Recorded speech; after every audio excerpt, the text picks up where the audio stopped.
ಧನುರಾಶಿಯವರೇ, ನೀವು ಹುಟ್ಟಿರುವುದು ಕೇವಲ ಸಾಮಾನ್ಯ ಜೀವನಕ್ಕಾಗಿ ಅಲ್ಲ. ನಿಮ್ಮೊಳಗೆ ದೇವರು ನೀಡಿರುವ ವಿಶಿಷ್ಟ ಶಕ್ತಿ ಎಂದರೆ ಧೈರ್ಯ, ಸ್ವಾತಂತ್ರ್ಯದ ಮನೋಭಾವ, ಜ್ಞಾನವನ್ನು ಹುಡುಕುವ ಆಸಕ್ತಿ ಮತ್ತು ಯಾವುದೇ ಪರಿಸ್ಥಿತಿಯಲ್ಲೂ ಮುನ್ನಡೆಯುವ ಸಾಹಸ. ನೀವು ಜೀವನವನ್ನು ಕೇವಲ ದಿನ ಕಳೆಯುವ ಪ್ರಯಾಣವಾಗಿ ನೋಡುವುದಿಲ್ಲ, ಪ್ರತಿಯೊಂದು ಅನುಭವದಿಂದ ಹೊಸ ಪಾಠ ಕಲಿಯುವ ಅವಕಾಶವಾಗಿ ನೋಡುತ್ತೀರಿ. ನಿಮ್ಮ ಮನಸ್ಸು ಯಾವಾಗಲೂ ದೊಡ್ಡ ಕನಸುಗಳನ್ನು ಕಾಣುತ್ತದೆ. ನೀವು ಒಂದೇ ಜಾಗದಲ್ಲಿ ನಿಲ್ಲಲು ಇಷ್ಟಪಡುವುದಿಲ್ಲ. ಹೊಸ ಸ್ಥಳಗಳು, ಹೊಸ ಜನರು, ಹೊಸ ಅನುಭವಗಳು ಮತ್ತು ಹೊಸ ಅವಕಾಶಗಳು ನಿಮ್ಮನ್ನು ಸದಾ ಆಕರ್ಷಿಸುತ್ತದೆ. ಆದರೆ ಇತ್ತೀಚಿನ ದಿನಗಳಲ್ಲಿ ನೀವು ಎಷ್ಟೇ ಪ್ರಯತ್ನಿಸಿದರೂ ಕೆಲವು ಕೆಲಸಗಳು ನಿರೀಕ್ಷಿಸಿದಷ್ಟು ವೇಗವಾಗಿ ನಡೆಯುತ್ತಿಲ್ಲವೆಂದು ಅನಿಸುತ್ತಿದೆಯೇ? ನೀವು ಕನಸು ಕಂಡ ಗುರಿಗಳು ಕೈಗೆಟುಕುವಷ್ಟು ಹತ್ತಿರ ಇದ್ದರೂ ಏನೋ ಒಂದು ಅಡ್ಡಿ ನಿಮ್ಮನ್ನು ತಡೆಯುತ್ತಿರುವಂತೆ ಭಾಸವಾಗುತ್ತಿದೆಯೇ? ನಿಮ್ಮ ಹೃದಯದಲ್ಲಿ ದೊಡ್ಡ ಆಸೆಗಳಿದ್ದರೂ ಫಲಿತಾಂಶಗಳು ತಡವಾಗುತ್ತಿರುವುದರಿಂದ ಕೆಲವೊಮ್ಮೆ ನಿರಾಶೆಯಾಗುತ್ತಿದ್ದೀರಾ? ಹಾಗಿದ್ದರೆ ಈ ಕತೆ ನಿಮ್ಮ ಮನಸ್ಸಿಗೆ ನೇರವಾಗಿ ಮಾತನಾಡುತ್ತಿದೆ. ಧನುರಾಶಿಯವರೇ, ನೀವು ಗುರುಗ್ರಹದ ಪ್ರಭಾವದಲ್ಲಿ ಜನಿಸಿದವರು. ಗುರು ಎಂದರೆ ಜ್ಞಾನ, ವಿಸ್ತರಣೆ, ಭಾಗ್ಯ ಮತ್ತು ಆಧ್ಯಾತ್ಮಿಕ ಬೆಳವಣಿಗೆಯ ಸಂಕೇತ. ಅದಕ್ಕಾಗಿಯೇ ನಿಮ್ಮಲ್ಲಿ ಸಹಜವಾಗಿ ದೊಡ್ಡದಾಗಿ ಯೋಚಿಸುವ ಗುಣವಿದೆ. ಇತರರು ಅಸಾಧ್ಯ ಎಂದುಕೊಳ್ಳುವ ಕೆಲಸವನ್ನು ನೀವು ಸಾಧ್ಯವೆಂದು ನಂಬುತ್ತೀರಿ. ನಿಮ್ಮ ಆತ್ಮವಿಶ್ವಾಸ ಅನೇಕ ಸಂದರ್ಭಗಳಲ್ಲಿ ನಿಮ್ಮನ್ನು ಮುಂದಕ್ಕೆ ಕರೆದೊಯ್ಯುತ್ತದೆ. ನೀವು ಸಂಕಷ್ಟವನ್ನು ಕಂಡರೂ ಹೆದರದೆ ಎದುರಿಸುತ್ತೀರಿ. ಜೀವನದಲ್ಲಿ ಎಷ್ಟೇ ಸಮಸ್ಯೆಗಳು ಬಂದರೂ ಇದೂ ಕಳೆಯುತ್ತದೆ ಎಂಬ ನಂಬಿಕೆ ನಿಮ್ಮೊಳಗೆ ಇರುತ್ತದೆ. ಇದೇ ನಿಮ್ಮ ದೊಡ್ಡ ಶಕ್ತಿ. ಆದರೆ ಕೆಲವೊಮ್ಮೆ ಇದೇ ಶಕ್ತಿ ನಿಮ್ಮ ದುರ್ಬಲತೆಯೂ ಆಗಬಹುದು. ಏಕೆಂದರೆ ನಿಮ್ಮ ಜೀವನದಲ್ಲಿ ಎದುರಾಗುವ ಕೆಲವು ಅಡ್ಡಿಗಳು ಹೊರಗಿನ ಶತ್ರುಗಳಿಂದ ಅಲ್ಲ, ನಿಮ್ಮ ಸ್ವಭಾವದೊಳಗಿನ ಕೆಲವು ಗುಣಗಳಿಂದಲೇ ಹುಟ್ಟುತ್ತದೆ.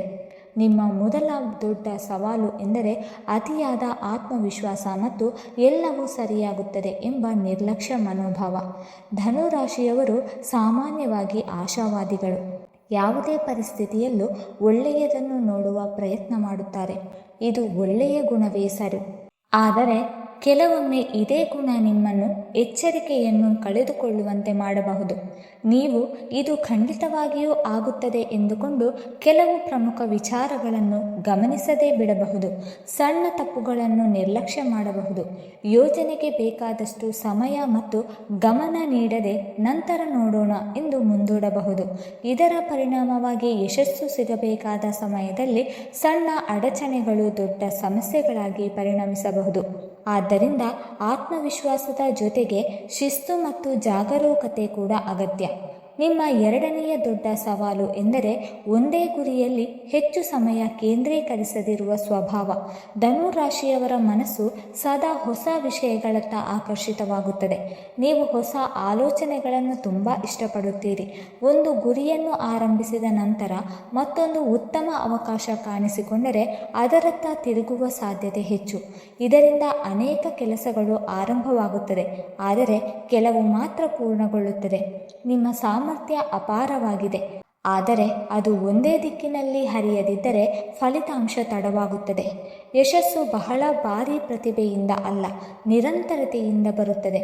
ನೀವು ಒಂದೇ ಗುರಿಯ ಮೇಲೆ ಸಾಕಷ್ಟು ಸಮಯ ಕೇಂದ್ರೀಕರಿಸಿದರೆ ಸಾಧಿಸಬಹುದಾದ ಎತ್ತರಗಳು ನಿಮ್ಮ ಕಲ್ಪನೆಗಳಿಗಿಂತಲೂ ದೊಡ್ಡದಾಗಿರುತ್ತದೆ. ಮೂರನೆಯ ಸವಾಲು ಎಂದರೆ ನೇರವಾಗಿ ಮಾತನಾಡುವ ಸ್ವಭಾವ. ಧನುರಾಶಿಯವರು ಸಾಮಾನ್ಯವಾಗಿ ಸುಳ್ಳು ಹೇಳುವುದನ್ನು ಇಷ್ಟಪಡುವುದಿಲ್ಲ. ನೀವು ಏನು ಯೋಚಿಸುತ್ತೀರೋ ಅದನ್ನೇ ಹೇಳುತ್ತೀರಿ. ನಿಮ್ಮ ಮಾತುಗಳಲ್ಲಿ ನೇರತೆ ಇರುತ್ತದೆ, ಆದರೆ ಪ್ರತಿಯೊಬ್ಬರೂ ಆ ನೇರತೆಯನ್ನು ಸ್ವೀಕರಿಸಲು ಸಿದ್ಧರಾಗಿರುವುದಿಲ್ಲ. ಕೆಲವರು ನಿಮ್ಮ ಪ್ರಾಮಾಣಿಕತೆಯನ್ನು ಕಠೋರತೆ ಎಂದು ಅರ್ಥ ಮಾಡಿಕೊಳ್ಳಬಹುದು. ನೀವು ಸತ್ಯ ಹೇಳುವ ಉದ್ದೇಶದಿಂದ ಮಾತನಾಡಿದರೂ ಕೆಲವರ ಮನಸ್ಸಿಗೆ ನೋವಾಗಬಹುದು. ಇದರಿಂದ ಅನಗತ್ಯ ವಿರೋಧಗಳು ಮತ್ತು ಸಂಬಂಧಗಳಲ್ಲಿ ಅಂತರ ಉಂಟಾಗಬಹುದು. ಕೆಲವೊಮ್ಮೆ ಸತ್ಯವನ್ನು ಹೇಗೆ ಹೇಳಬೇಕು ಎಂಬುದು ಸತ್ಯ ಹೇಳುವುದಕ್ಕಿಂತಲೂ ಮುಖ್ಯವಾಗುತ್ತದೆ. ನಿಮ್ಮ ಮಾತಿನಲ್ಲಿ ಸ್ವಲ್ಪ ಮೃದುತ್ವ ಬಂದರೆ ನೀವು ಇನ್ನಷ್ಟು ಜನರ ಹೃದಯ ಗೆಲ್ಲಬಹುದು. ಧನುರಾಶಿಯವರೇ, ನಿಮ್ಮೊಳಗಿನ ಇನ್ನೊಂದು ಗುಪ್ತ ಶಕ್ತಿ ಎಂದರೆ ಜ್ಞಾನಕ್ಕಾಗಿ ಇರುವ ಹಸಿವು. ನೀವು ಹೊಸ ವಿಷಯಗಳನ್ನು ಕಲಿಯಲು ಸದಾ ಸಿದ್ಧರಾಗಿರುತ್ತೀರಿ. ಪುಸ್ತಕಗಳು, ಪ್ರವಾಸಗಳು, ಅನುಭವಗಳು ಮತ್ತು ವಿವಿಧ ಜನರೊಂದಿಗೆ ಮಾತುಕತೆ ನಿಮ್ಮ ಜೀವನದ ಪ್ರಮುಖ ಭಾಗವಾಗಿರಬಹುದು.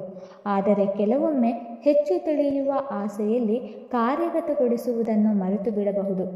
ನೀವು ಅನೇಕ ಯೋಜನೆಗಳನ್ನು ರೂಪಿಸುತ್ತೀರಿ, ಅನೇಕ ಕನಸುಗಳನ್ನು ಕಟ್ಟುತ್ತೀರಿ, ಆದರೆ ಅವನ್ನು ನೆಲದ ಮೇಲೆ ಇಳಿಸಲು ಬೇಕಾದ ಕ್ರಮಬದ್ಧ ಪ್ರಯತ್ನ ಕಡಿಮೆಯಾಗಬಹುದು.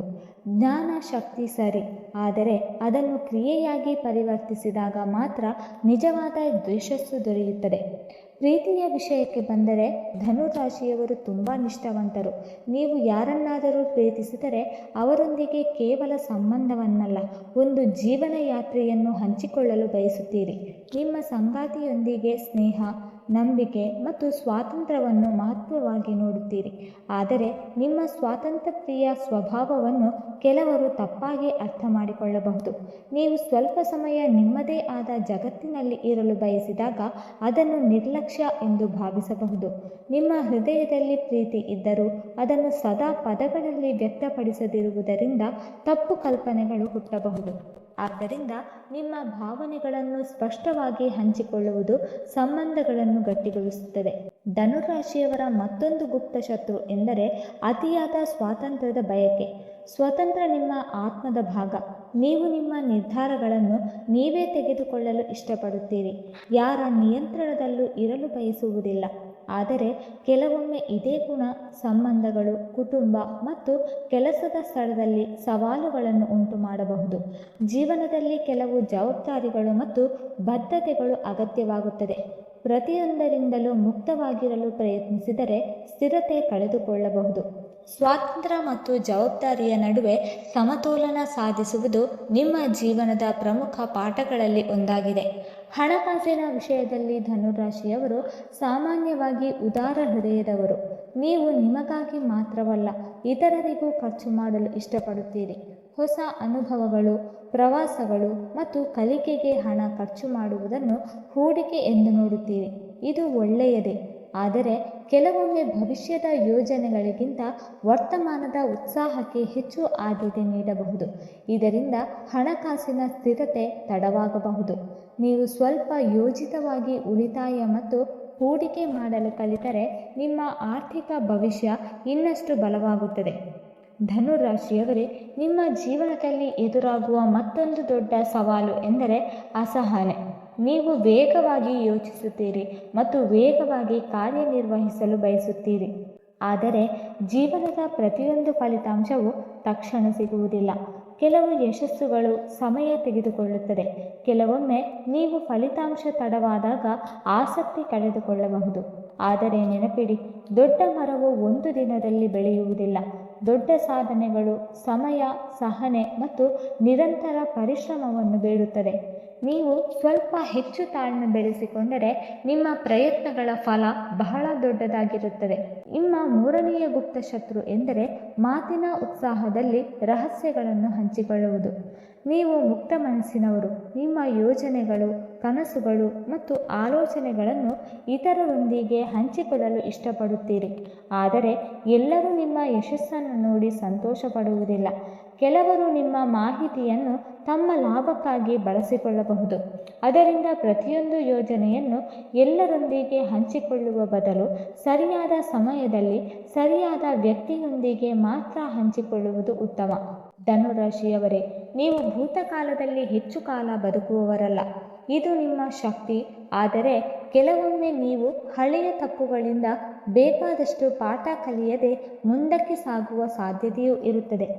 ಜೀವನವು ಅನುಭವಗಳಿಂದ ಕಲಿಯುವ ಪ್ರಕ್ರಿಯೆ. ನೀವು ಮಾಡಿದ ತಪ್ಪುಗಳನ್ನು ಒಪ್ಪಿಕೊಂಡು ಅವುಗಳಿಂದ ಪಾಠ ಕಲಿತರೆ ನಿಮ್ಮ ಬೆಳವಣಿಗೆ ಇನ್ನಷ್ಟು ವೇಗವಾಗುತ್ತದೆ. ಜ್ಞಾನವು ಕೇವಲ ಪುಸ್ತಕಗಳಿಂದ ಬರುವುದಿಲ್ಲ, ಜೀವನದ ಅನುಭವಗಳಿಂದಲೂ ಬರುತ್ತದೆ. ಆಧ್ಯಾತ್ಮಿಕವಾಗಿ ನೋಡಿದರೆ ಧನುರಾಶಿಯವರು ಸತ್ಯದ ಹುಡುಕಾಟದಲ್ಲಿರುವ ಆತ್ಮಗಳು.